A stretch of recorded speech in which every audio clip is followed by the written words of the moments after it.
asymptomatic. That may be as many as 25%. That's important because now you have individuals that may not have any symptoms that can contribute to transmission, and we have learned that, in fact, they do contribute to transmission.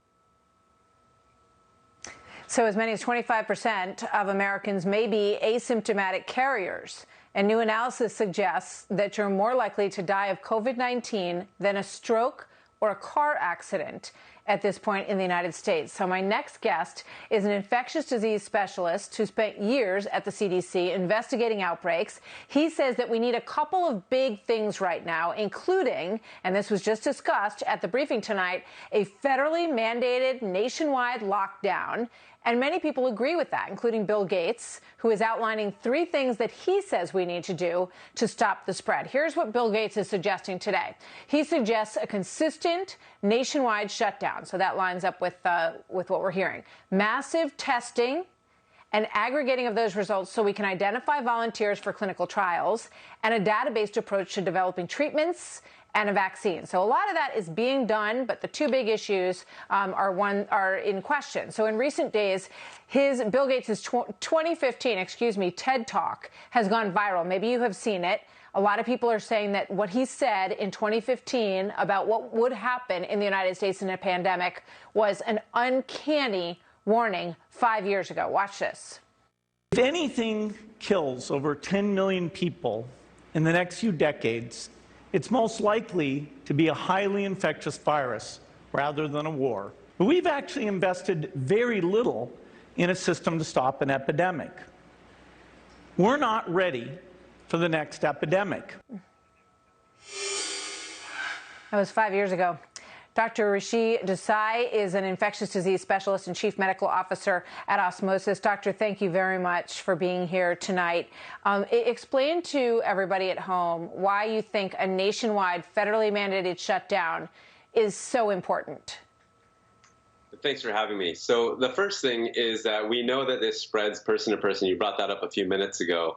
And that means that when we isolate ourselves in our homes, there is really no chance for that to spread beyond the household. So think of that as your unit.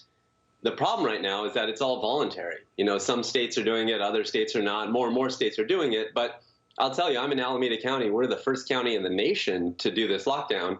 There are plenty of people still walking around outside and hanging out at the park and doing all this kind of stuff. It's all voluntary. And as long as it continues to be voluntary and not mandated, we're going to continue to see the cases rise. That's what people mean by flatten the curve. So you would shut down all air travel. We heard John Roberts, our reporter at the White House tonight, questioning the president about that, saying there's still a lot of planes going between hotspots. And, you know, the reaction was, you know, you can't completely shut down everything. The economy is in such tough shape, but it feels like we're almost all the way there, but not quite. Let me tell you something that you and your viewers might find inspiring, which is that if we did do this shutdown, if we shut down rail and airlines and did it the way I'm suggesting, and really kind of policed it and had one squad car kind of driving around making sure everyone's in their homes, we would see a drop-off in cases within 2 weeks. Within 2 weeks, the number of cases would start to fall, and the entire country would breathe a sigh of relief. But we're not doing that. We're seeing the cases continue to rise exponentially, and we're all kind of panicking about the Dow Jones.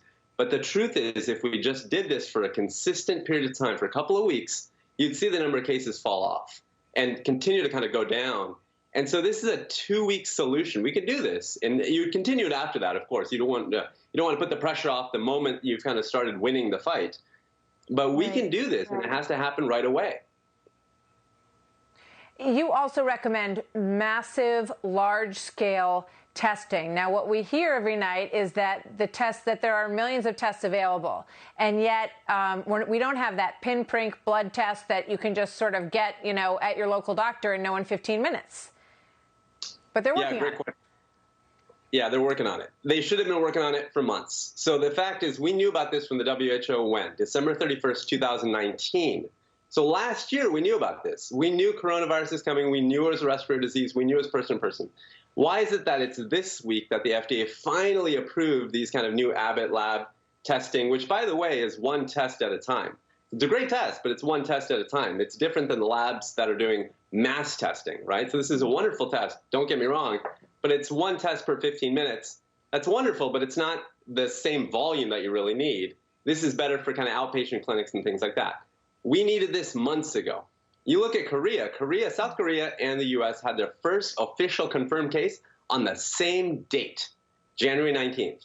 That means since January 19th, you look at what South Korea did and what we did. Their population is 1/6 of ours. Look at the cases they have. Look at the mortality they have. It's a trifle compared to what we're dealing with right now because we've had a very weak response and they had a really strong response.